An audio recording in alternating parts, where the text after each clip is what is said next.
Lorsqu'on monte dans le train, est-ce que lorsque vous montez dans le train, vous allez d'abord demander au conducteur de train ses papiers, sa licence de conduite, s'assurer qu'il est en bonne santé pour vous mener à bon port en toute confiance?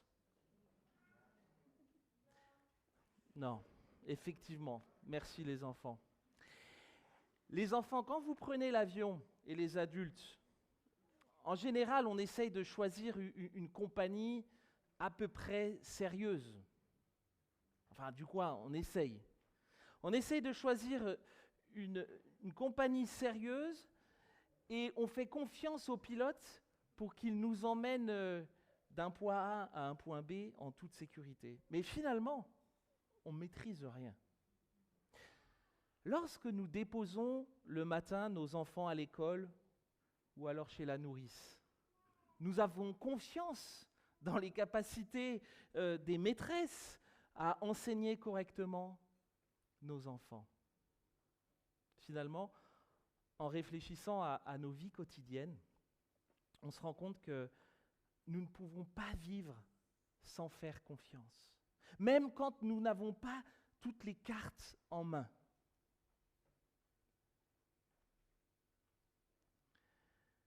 Dieu est le créateur de tout ce qui nous environne. Dieu est notre créateur. Nous ne le voyons pas, mais nous avons pourtant autour de nous toutes choses qui témoignent de qui il est. Nous n'avons pas toutes les cartes en main, et pourtant son action et sa présence sont bien une réalité.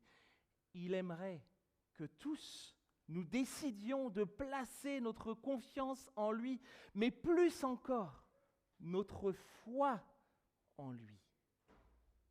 Le texte que nous allons lire ce matin nous rappelle que la foi en Dieu, c'est reconnaître notre besoin de lui. C'est écouter sa parole, la Bible, et c'est placer notre confiance en lui. Nous allons lire ensemble Jean 4, les versets 43 jusqu'à 54, et je vous demanderai de vous lever pour honorer la parole de Dieu pour la lecture. Et si vous n'avez pas de Bible, demandez ou suivez avec votre voisin. Il pourra vous montrer comme ça. Jean 4, les versets 43 à 54.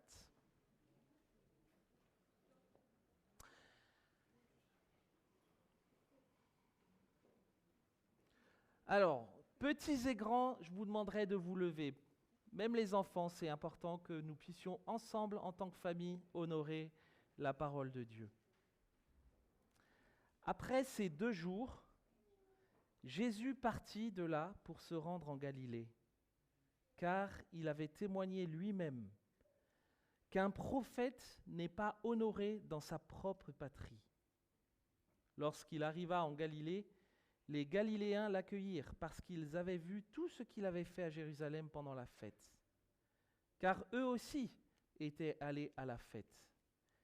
Il retourna donc à Cana en Galilée où il avait changé l'eau en vin. Il y avait à Capernaum un officier royal dont le fils était malade. Il apprit que Jésus était venu de Judée en Galilée, alla vers lui et le pria de descendre et de guérir son fils qui était près de mourir. Jésus lui dit, « Si vous ne voyez des miracles et des prodiges, vous ne croirez donc point ?» L'officier royal lui dit, « Seigneur, descends avant que mon petit enfant ne meure. » « Va, lui dit Jésus, ton fils vit. » Cet homme crut à la parole que Jésus lui avait dite et il s'en alla. Comme déjà il descendait, ses serviteurs le rencontrèrent et lui dirent que son enfant était en vie. Il s'informa auprès d'eux de l'heure à laquelle il s'était trouvé mieux et ils lui dirent, « Hier, à la 7e heure, la fièvre l'a quitté. » Le père reconnut que c'était à l'heure même où Jésus lui avait dit « Ton fils vit ». Et il crut, lui et toute sa maisonnée. Jésus fit encore ce second miracle après être venu de Judée en Galilée. Amen. Je vais prier. Seigneur Dieu et Père, nous reconnaissons encore que ta parole est la vérité.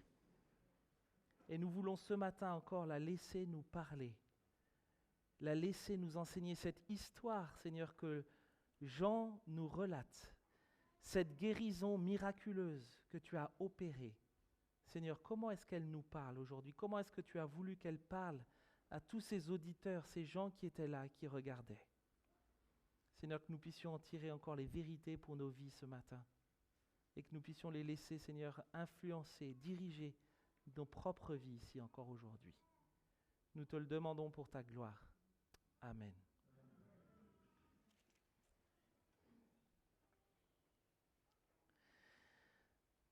Après ces 2 jours, Jésus, nous dit le texte, partit de là pour se rendre en Galilée. Car il avait témoigné lui-même qu'un prophète n'est pas honoré dans sa propre patrie. Les paroles de Jésus peuvent surprendre. Parce que d'un côté, on a, je ne sais pas si vous remarquez dans le texte, on a Jésus qui retourne en Galilée, son propre pays, et on nous dit, le texte nous dit qu'un prophète n'est pas honoré dans sa propre patrie, donc c'est-à-dire qu'il n'est pas forcément le bienvenu. Et puis, juste après, je ne sais pas si vous remarquez, mais qu'est-ce qu'il y a comme contraste un peu qui est en opposition dans ce texte-là entre Jésus, qui n'est pas honoré dans sa propre patrie, et la suite du texte? Qu'est-ce que vous remarquez comme contradiction? Ah! Jésus n'est pas honoré dans sa propre patrie, il retourne en Galilée. Et là, lorsqu'il arrive en Galilée, les Galiléens l'accueillent. Il n'y a pas une contradiction. D'un côté, Jésus qui dit qu'il n'est pas le bienvenu, de l'autre côté, Jean qui dit, au verset 45, que les Galiléens l'accueillent. Pourquoi est-ce qu'il y a un tel contraste entre les propos de Jésus ici et ceux de Jean? Et en fait, l'accueil que Jésus reçoit en Galilée n'est pas un accueil comme il devrait le recevoir pour ce qu'il est. Il ne l'accueille pas parce qu'il est le Fils de Dieu. Il ne l'accueille pas parce qu'il est le Messie promis, le Sauveur du monde.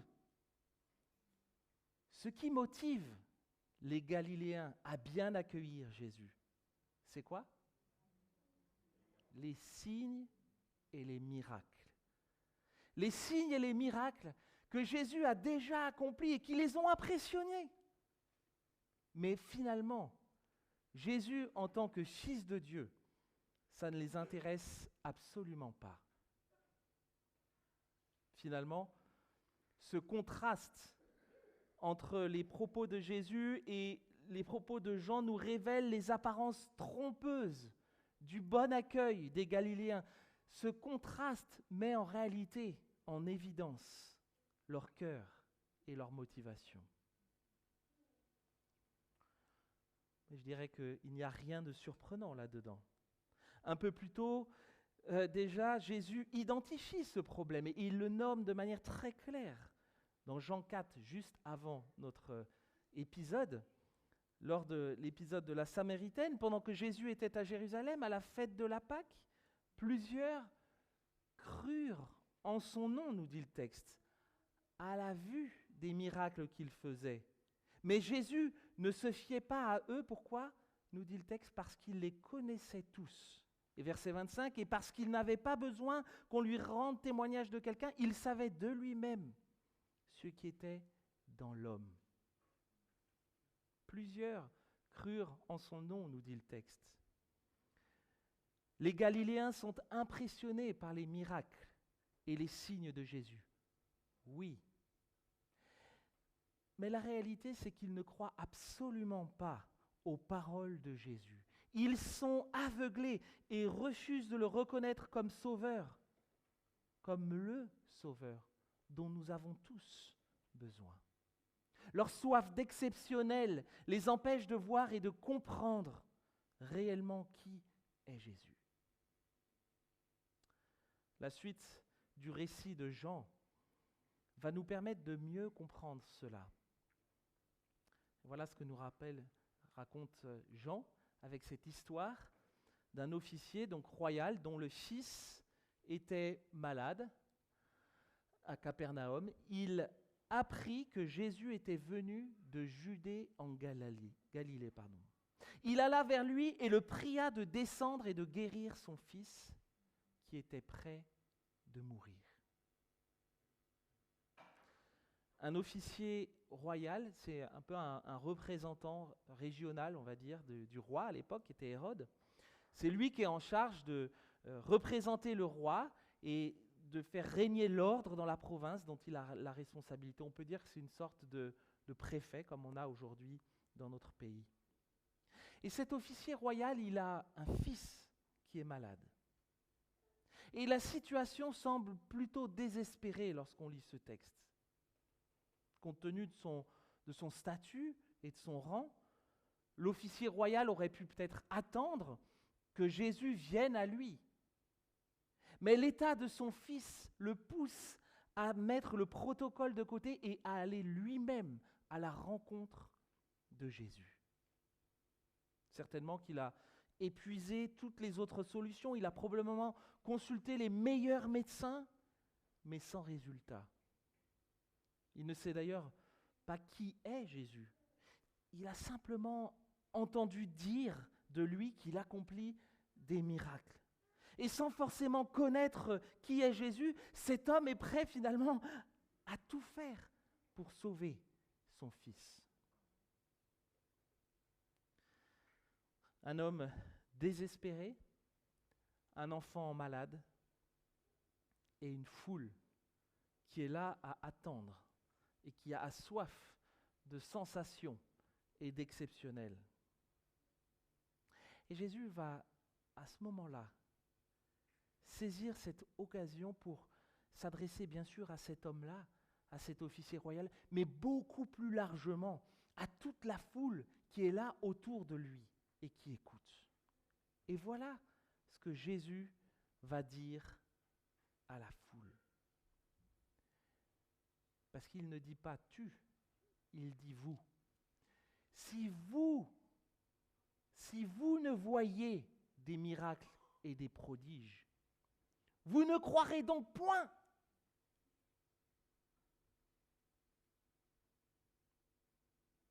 Finalement, cette réponse de Jésus nous interpelle tous sur la manière dont nous accueillons ou dont nous considérons Jésus. Est-ce que nous accueillons Jésus comme les Galiléens pour le voir accomplir des miracles et des signes ? Ou bien comme les Samaritains qui ont tout simplement cru et reconnu Jésus comme le sauveur du monde ? Force est de constater que nous avons beaucoup plus de facilité à demander à Dieu qu'il opère des miracles pour nous. Et il en opère encore dans nos vies, heureusement. Mais nous avons beaucoup plus de facilité à demander à Dieu qu'il opère des miracles plutôt que de simplement reconnaître notre péché et de lui dire « Seigneur, j'ai péché contre toi. Pardonne-moi et donne-moi la force de vivre pour toi. »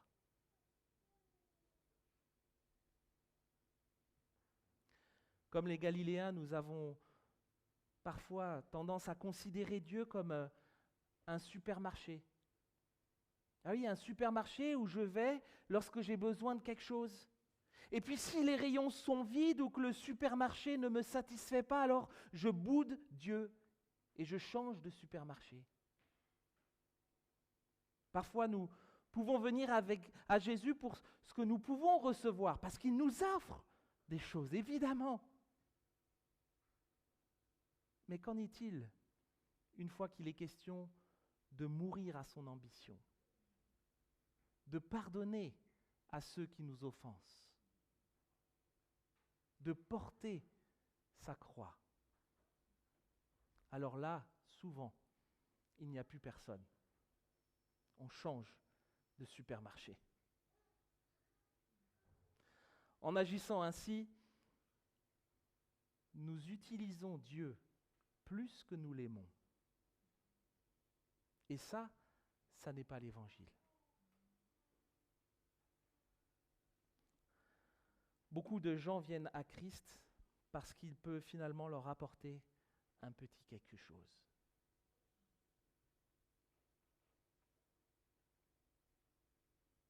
L'officier royal n'en reste pas là, il insiste. Il insiste et il va dire à Jésus, « Mais Seigneur, descends avant que mon petit enfant ne meure. » Jésus écoute la parole de l'officier royal. Et il va maintenant éprouver les motivations de cet homme. Et il lui dit, verset 50, « Prends, Jésus, ton fils, va, lui dit Jésus, pardon, ton fils vit. » Cet homme crut à la parole que Jésus lui avait dite et il s'en alla. Va, lui dit Jésus, ton fils vit. Cet homme crut à la parole que Jésus lui avait dit et il s'en alla. Il y a deux choses qui m'interpellent dans ce verset. La première, c'est la confiance que l'officier royal place dans les paroles de Jésus. Oui, parce que l'officier royal aurait pu demander à Jésus, « Non mais attends, comment est-ce que tu peux affirmer que mon fils vit alors que tu te trouves à plusieurs heures de marche, puisque le fils malade est à Capernaum, à plusieurs heures de marche de là où Jésus se trouve. Comment tu peux affirmer que mon fils vit de l'endroit où tu te trouves ?» Jésus aurait pu, cet officier royal aurait pu demander ça à Jésus. Mais en fait, Jésus aurait pu être à des milliers de kilomètres que cela ne change rien. Jésus n'a aucune limitation, ni dans le temps, ni dans les distances. Sa puissance est immédiate. Jésus dit et la chose se fait. Au paralytique, « Lève-toi, prends ton lit et retourne chez toi. » Il n'y a pas de délai entre les propos de Jésus et la suite. C'est immédiat. Il se leva et s'en alla chez lui. Au lépreux, Jésus le toucha et dit, « Sois pur. » Aussitôt, la lèpre quitta cet homme. Au démoniaque, « Tais-toi et sors de cet homme. » Immédiatement, l'esprit impur sortit de cet homme. À la tempête, Jésus menaça les vents et les mers, et un grand calme se fit. Les miracles sont immédiats, guérison et tout ce qui va autour. L'officier royal écoute Jésus et croit en sa parole. L'officier reçoit les paroles de Jésus et décide de lui faire confiance, tout simplement, comme toutes ces personnes qui ont été guéries ont fait confiance, tout comme le paralytique s'est levé. Mais bien-aimé, avoir la foi en Dieu, c'est reconnaître notre besoin de Dieu, oui, oui. Mais c'est aussi accepter de placer notre confiance en lui, sans forcément tout comprendre et sans forcément tout voir. La deuxième chose qui m'interpelle dans ce verset, c'est l'amour et la compassion de Jésus qui se manifestent clairement. Pourquoi ? Et l'officier royal, c'est le représentant d'Hérode dans la région. Est-ce que vous vous rappelez d'Hérode ? Qu'est-ce qu'il a fait, Hérode ? Il a fait tuer qui notamment ? Et c'était qui, Jean-Baptiste, pour Jésus ? C'était un sacré ami, Jean-Baptiste, pour Jésus. Finalement, l'officier royal est un peu le partenaire de ce Hérode, le représentant de ce Hérode. Et Jésus aurait pu dire, non mais attends, après tout cet homme, cet officier royal collabore avec Hérode. Il pourrait un peu être associé à ses actes et à la méchanceté d'Hérode. Il aurait pu lui dire, tu veux que je t'aide alors que tu sers un roi qui depuis ma naissance en veut à ma vie, qui a fait assassiner mon ami Jean-Baptiste. Et pourtant, Jésus, dans sa réponse, va tout simplement lui dire, « Je suis là. Je suis là. Sois en paix. » Et bien aimé, l'amour de Jésus pour cet officier royal préfigure l'amour et la grâce que Jésus a eu pour chacun de nous à la croix. La grâce de Jésus pour l'officier royal anticipe finalement le sauvetage de Jésus pour chacun d'entre nous. Le sauvetage de notre mort à cause de notre péché. Ce sauvetage, Jésus l'accomplit par amour pour chacun de nous, car oui, Jésus t'aime. Jésus t'aime. Cet homme crut à la parole de Jésus et il s'en alla. Comme déjà il descendait, ses serviteurs le rencontrèrent et lui dirent que son enfant était en vie. Il s'informa auprès d'eux de l'heure à laquelle il s'était trouvé mieux et ils lui dirent « Hier, à la 7e heure, la fièvre l'a quitté. » Le père reconnut que c'était à l'heure même où Jésus lui avait dit « Ton fils vit. » Et il crut, lui et toute sa maisonnée. Sur le chemin du retour, l'officier royal rencontre ses serviteurs qui lui annoncent que son fils est guéri. Un peu perplexe, l'officier royal demande l'heure de la guérison. J'ai toujours trouvé ça surprenant. Quand vous souffrez d'une maladie grave, où vous êtes au bord de la mort, et qu'on vous annonce la guérison de cette personne-là, de ce proche-là, la première question que cet homme pose, c'est à quelle heure la guérison a-t-elle eu lieu ? Je ne sais pas si je penserais à poser une question comme ça au médecin, si un jour un médecin m'annonçait qu'un ami, un membre de ma famille était guéri d'une maladie grave.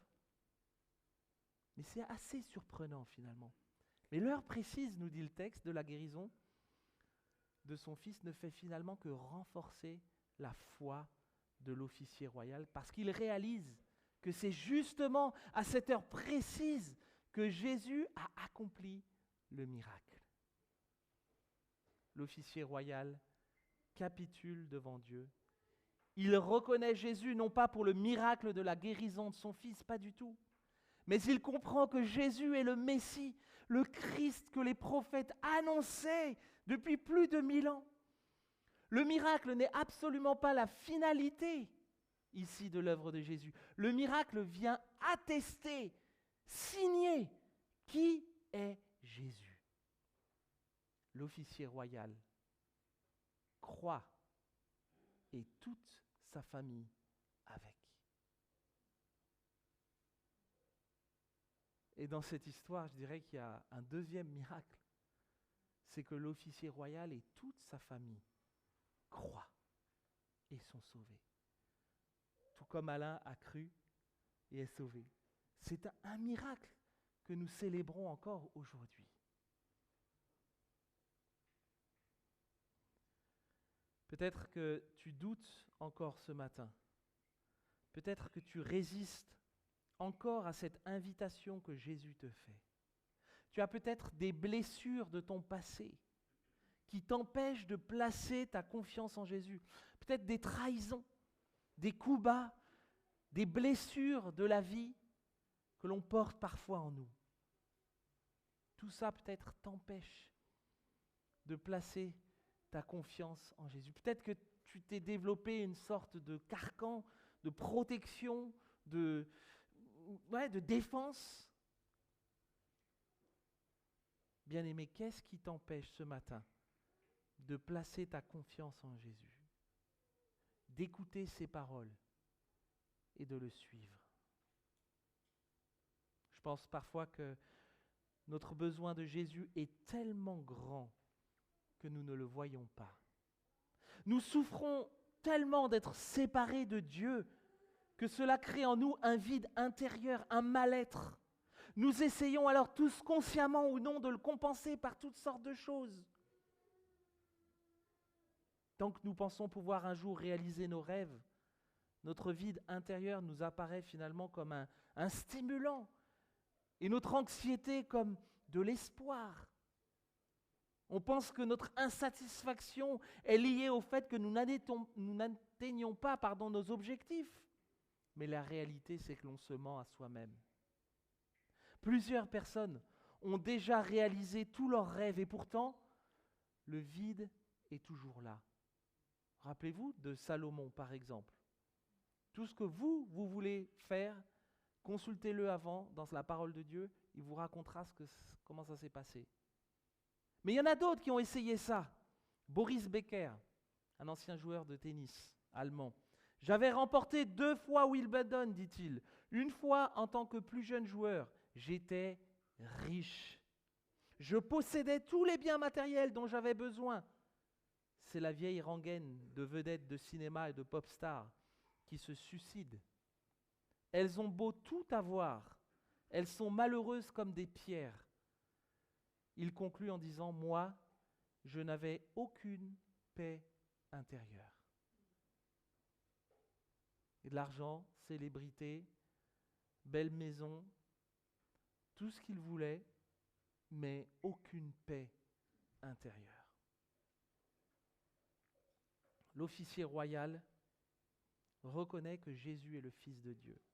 Il reconnaît que Dieu est Dieu et décide de placer totalement sa confiance en Jésus. D'ailleurs, on trouve dans la Bible plusieurs exemples d'hommes et de femmes qui, parce qu'ils savaient que Dieu est Dieu, ont placé leur confiance en lui. C'est parce qu'ils savaient que Dieu est Dieu qu'Abraham a accepté de quitter son pays. C'est parce qu'ils savaient que Dieu est Dieu que Moïse a obéi à Dieu pour faire l'impensable, sortir le peuple d'Égypte. C'est parce qu'elle savait que Dieu est Dieu que Ruth a bien voulu suivre sa belle-mère dans un pays étranger. Qu'en est-il de notre foi ce matin? Est-ce que nous reconnaissons que Dieu est Dieu? Comment cela se traduit-il dans nos vies? Comment est-ce que cela, si tu as répondu oui, je reconnais que Dieu est Dieu, comment est-ce que cela se traduit-il dans ta vie quotidienne aujourd'hui?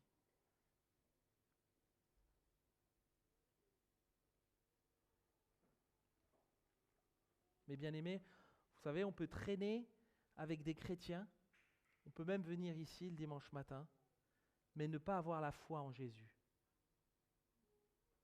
Et vous savez ce qui existe comme distinction entre les hommes? La seule distinction qui soit possible entre les hommes, c'est avec ou sans Christ.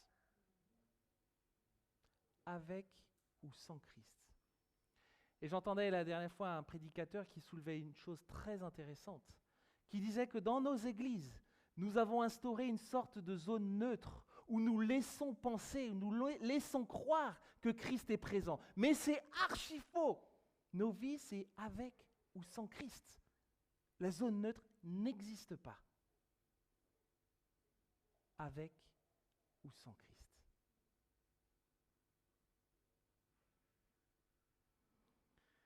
La foi véritable, c'est en fait la seule réponse que l'on peut donner à Dieu pour ce qu'il a fait.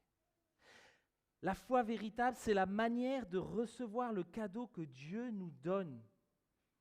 Et c'est ce que dit Paul dans Éphésiens, c'est un cadeau qu'il nous fait gratuitement par grâce. Pourquoi? Pourquoi il nous le fait gratuitement par grâce? Afin que personne... Et comment on l'acquiert, ce cadeau? Par le moyen de la foi. La foi, c'est la manière de recevoir le cadeau que Dieu nous donne. La conversion, c'est exprimer sa foi dans ce que Jésus a fait pour nous. Et le baptême d'Alain ce matin permet de témoigner de la réalité de cette foi. Et tu l'as justement souligné dans ton témoignage.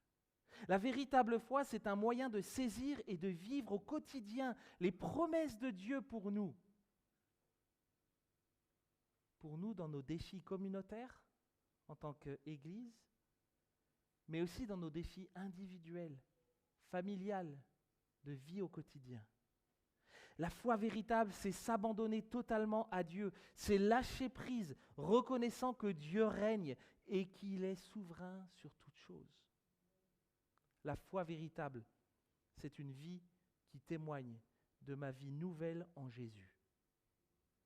Et ça se voit.